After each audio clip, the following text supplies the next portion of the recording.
98 Dodge Grand Caravan. Nothing too crazy.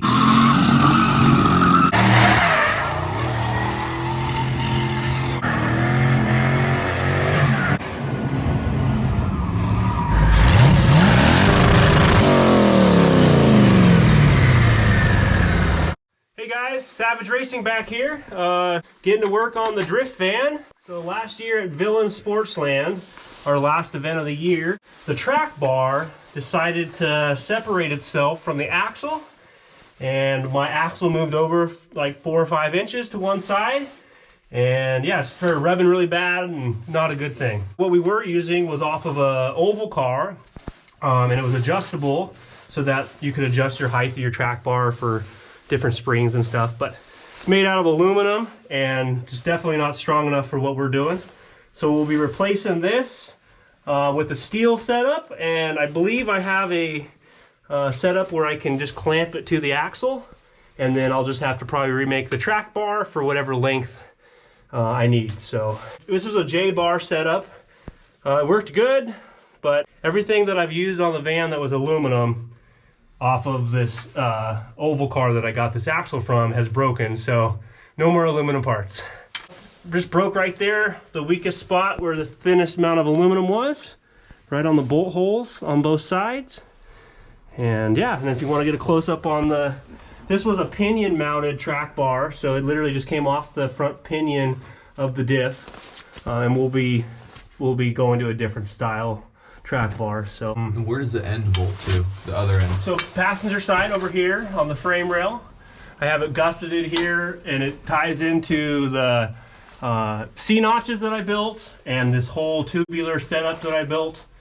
I gusseted it, made it pretty strong there. Haven't had any issues with that, but we'll probably redo this as well.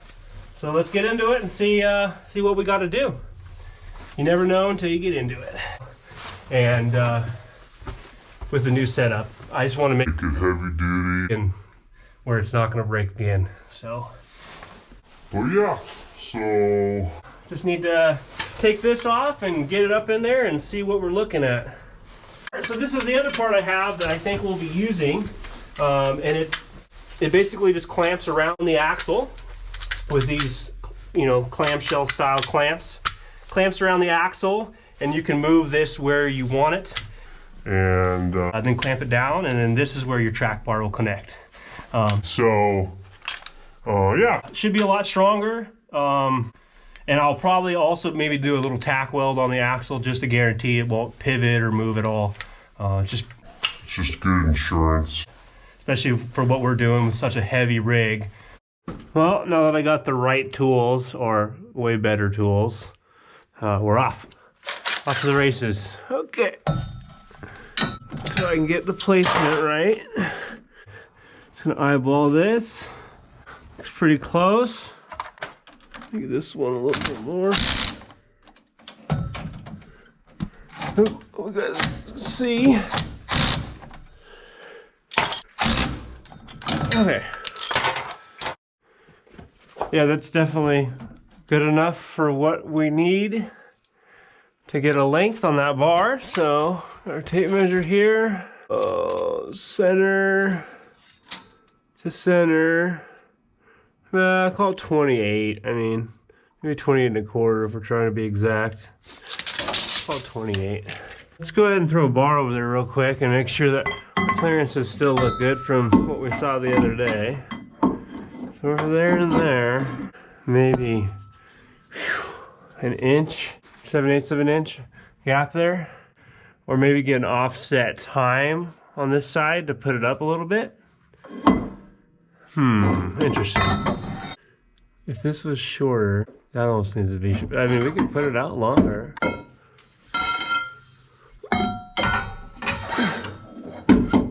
Still not gonna make it down. I always think it's a straight bar. I still think a straight bar, I mean, would be strongest, like.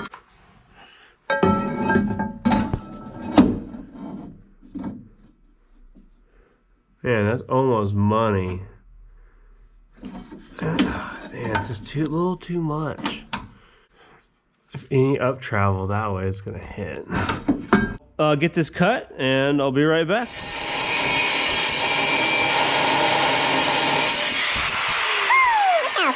is. Whew. Look how thick that is. That is crazy. That's wild.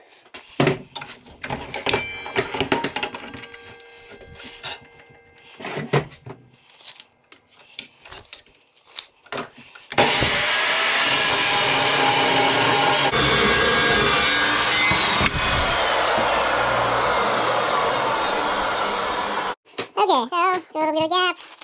I'm happy with that. We need to move a half over. We got a half there, we can go in. So that should be perfect. Cool.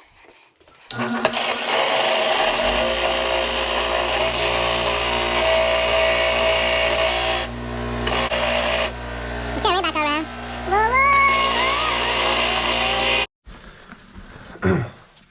Hey guys, back here, got the track bar built, welded out. So we just cut it and shortened it, and then welded it back together, slid this collar over, welded it again, did a couple holes in it and welded it there. She's plenty sturdy, so let's get her in there.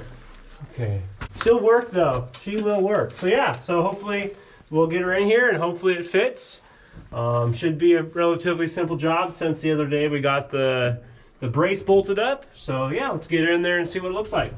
Snap our fingers, it's done. Oh shit, that didn't work. What grade of bolt did you use? Oh. Some crazy racers say that you need like NASA grade bolt. It's a grade 27.5, you know?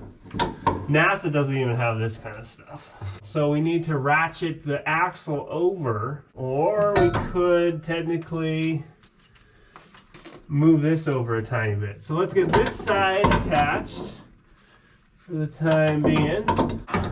You want a hand? No, cameraman. I've got one job. I don't get my hands dirty. Okay, we don't need to go too much on that. And just to eyeball this, you got a little more room, you know, inch and a quarter or so. And like I said, I think we can go up on that. So we need to move the axle over to the driver's side about a ½ an inch to get that to line up. We could move it, which I might do. So we're getting the last part of the track bar done here. JJ's trying to get these washers in here. Oh, we need to go up right there to keep going. There you go, buddy. Nice. Hell yeah. Nice. One more thing off the checklist. She ain't going nowhere. She ain't going nowhere. If you guys want to support the channel, the easiest way to do that, it's absolutely free. Drop a like, leave a comment, share the video with your friends. It takes less than 30 seconds and it will help us out dramatically. You're telling me? We're just recording. Hey guys, if you like the content, please like and subscribe. We really appreciate Support. Heck yeah. Woo!